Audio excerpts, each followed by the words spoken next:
Join Kids Hat family.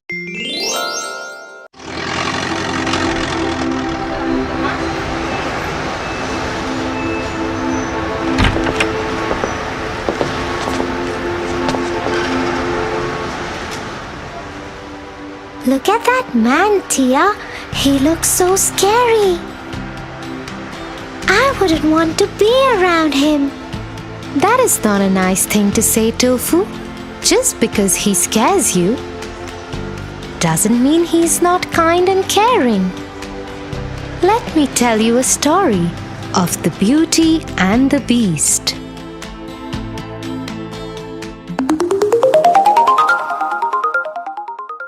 The Beauty and the Beast.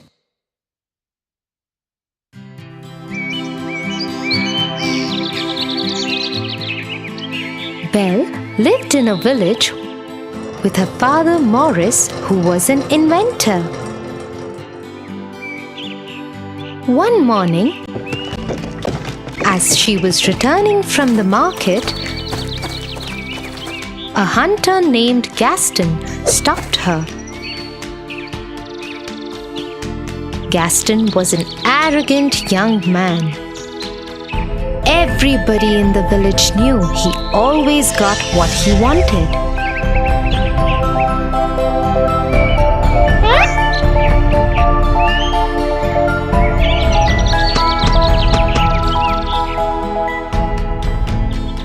But no one ever dared stand up against him because his father was the village head.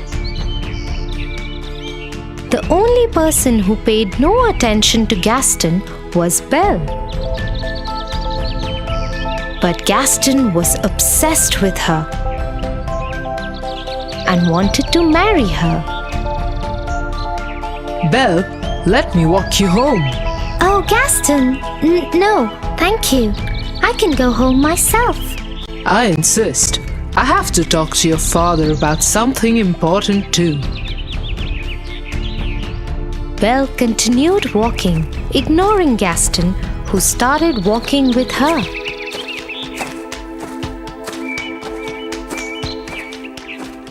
Once home, Belle quickly went inside.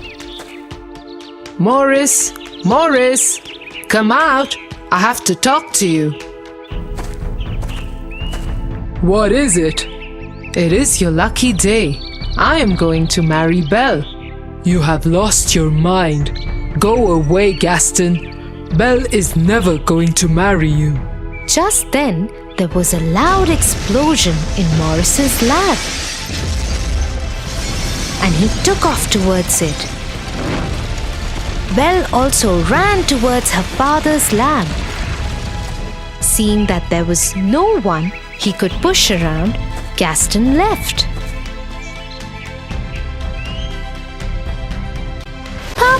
Papa, are you alright? I have done it, Belle. My experiment was successful. I am leaving for the fair in the nearby village immediately.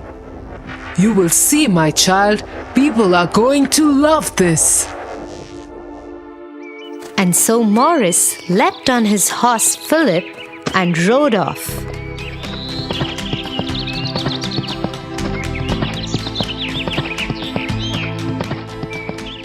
But as he was crossing the forest, he got lost.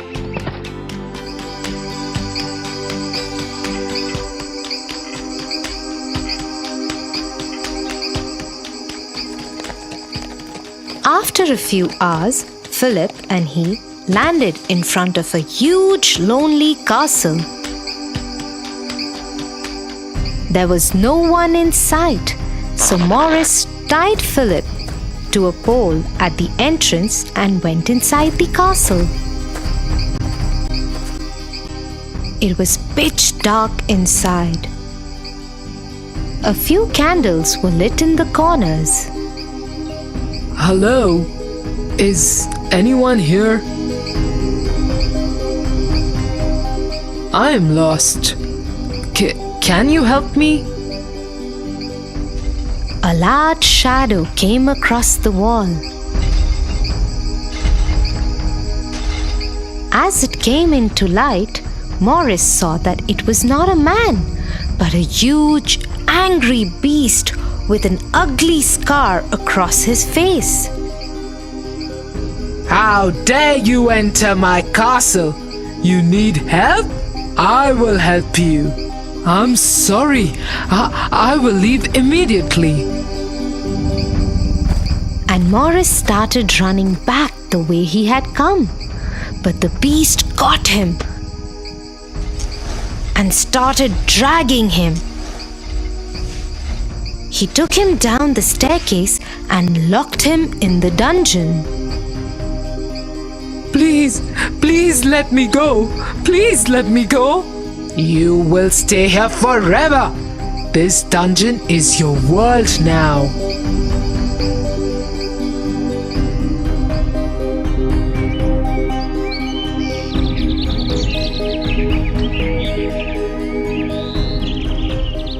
A whole day had passed and Morris hadn't returned. Belle got worried and decided to go to the nearby village to look for her father.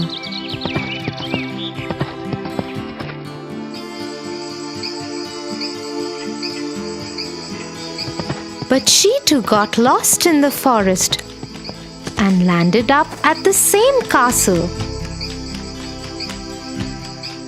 Philip was still there, tied to the pole. Belle decided to go inside, just in case her father was there. Hello? Papa? Anybody here? How dare you enter my castle? Get out right away before I lock you in the dungeon too. Suddenly, the beast moved out of the shadows and stood in front of Belle. She was terrified of him, but dared not run. Somewhere from far away, she could hear another voice. It was her father. Please, please let me go. Let me go, please. Open this door. Let me go, please. Do you have my father? Can you please let him go? Hey, what are you saying? I will stay instead of him. Please let him go. Hearing this, the beast took Belle's hand and dragged her up the stairs.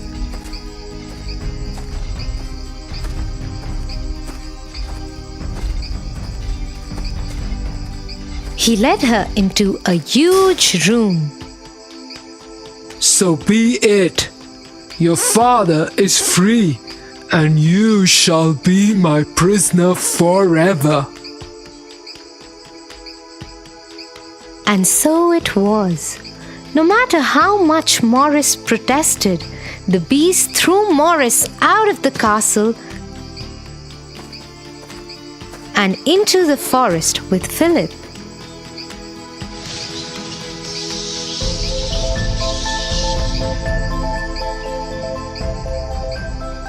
When dinner time came, Belle did not join the beast for dinner.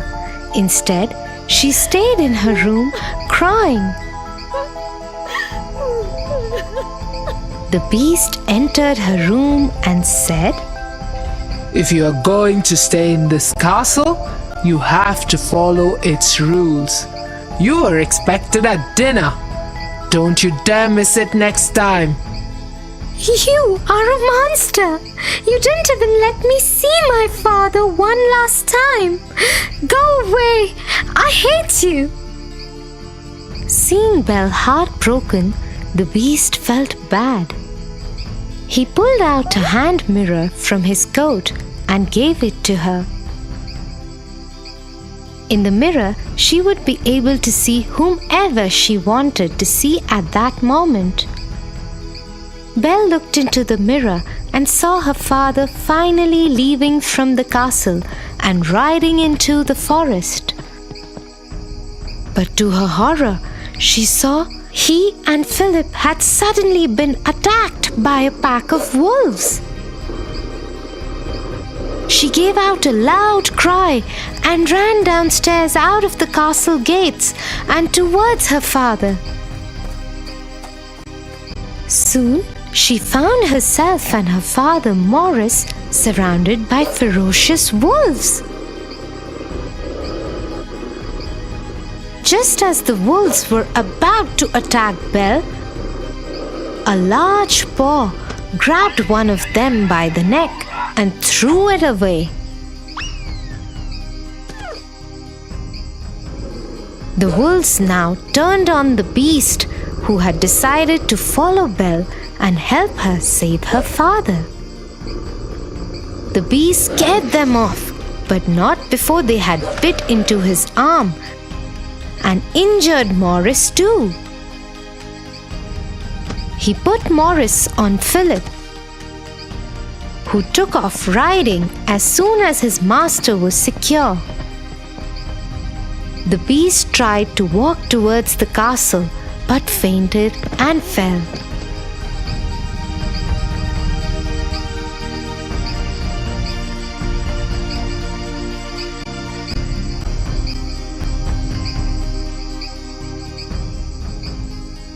He woke up 2 days later to find Belle sitting by his bedside in his room. The wounds on the arm had been bandaged. You didn't go? You are awake. I hope you're feeling better. Thank you for saving our lives. Over the next few days, Belle nursed the beast back to health.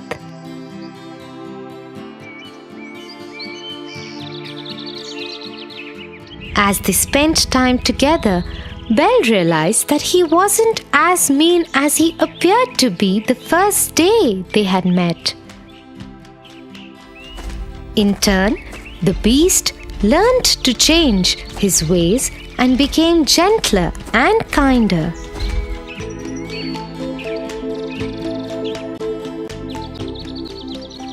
Soon they became very good friends. One day, Belle asked the beast if she could see her father in the mirror. The beast agreed and gave her the mirror. In the mirror, Belle saw all the villagers storming her house. They thought that Morris had gone mad and wanted to send him to the doctor. Nobody believed him when he kept insisting that Belle had been kept as a prisoner by a beast. Worried about her father, Belle requested if she could go to the village for a day just to save her father. And though the beast knew that she might never return, he agreed. Go, but take this mirror with you. In case you ever want to see me.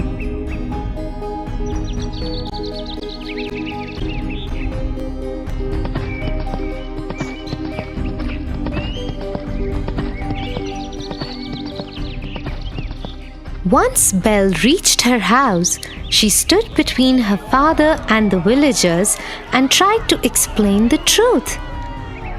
But the angry mob, led by Gaston, who wanted revenge from Morris and Belle for turning his wedding proposal down, wouldn't listen. Gaston grabbed Belle's hand and tried to get her out of the way. As she struggled to free herself, the beast's mirror fell out of her pocket. In it was the beast, looking right at them all. Goodness! She's shown the beast the way to the village. We must go and kill him before he comes here. The angry mob started marching towards the castle with fire torches and swords. They left behind Morris and Belle locked up in their house. Soon they stormed the castle gates. Gaston went upstairs and challenged the beast to a fight. But the beast had had a change of heart. He did not wish to fight, so he came out of the balcony unarmed and tried to talk to the villagers.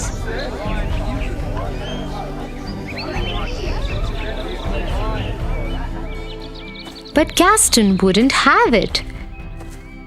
He wanted to kill the beast, and so he attacked him. His sword pierced through the beast's stomach. Shocked, the beast swung his arm to protect himself. Scared, Gaston stepped backwards and fell off the balcony and died. Somehow, Belle had escaped from her house.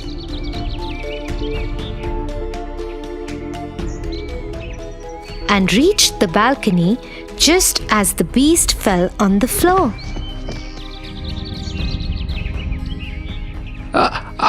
I love you, Belle. I love you too. Please don't go. Suddenly, the castle lit up with thousands of candles as Belle still lay crying by the beast. He turned into a handsome young prince. Belle, it's me. You freed me from the witch's spell. To break the spell, I had to love and win the love of another. You loved me even though I was a beast. You saved me, Belle. You saved me. It really is you? As they hugged each other, they saw the rest of the castle and the forest bloom with beautiful trees and flowers. So you see, Tofu, you should never judge people by the way they look. I'm sorry, Tia.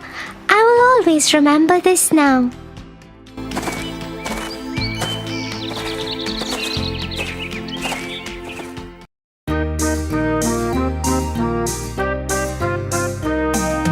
Old MacDonald had a farm, E-I-E-I-O. And on that farm he had some ducks, E-I-E-I-O. With a quack quack here and a quack quack there, here a quack, there a quack, everywhere a quack quack. Old MacDonald had a farm, E-I-E-I-O.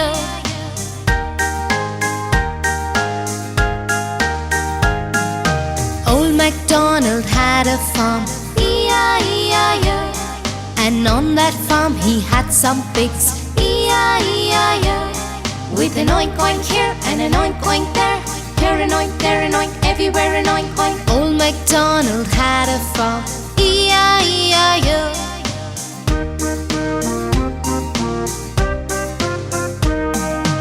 Old MacDonald had a farm, E-I-E-I-O. And on that farm he had some cows, E-I-E-I-O. With a moo moo here and a moo moo there, here a moo, there a moo, everywhere a moo moo. Old MacDonald had a farm, E-I-E-I-O.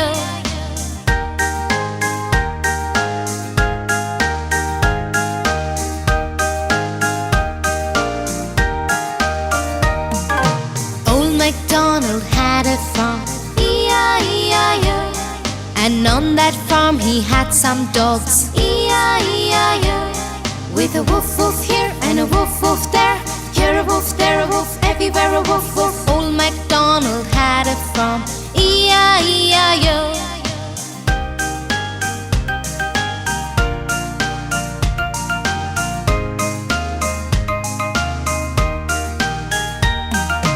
Old MacDonald had a farm, E-I-E-I-O. And on that farm he had some cats, E-I-E-I-O. With a mew mew here and a mew mew there, here a mew, there a mew, everywhere a mew mew. Old MacDonald had a farm, E-I-E-I-O.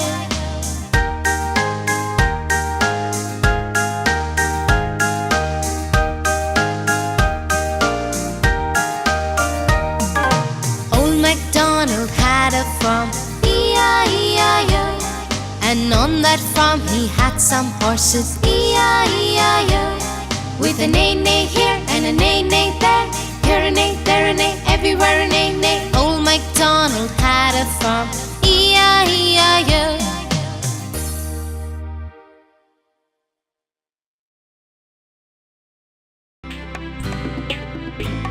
For your favorite rhymes, stories, and more, join Kids Hat family.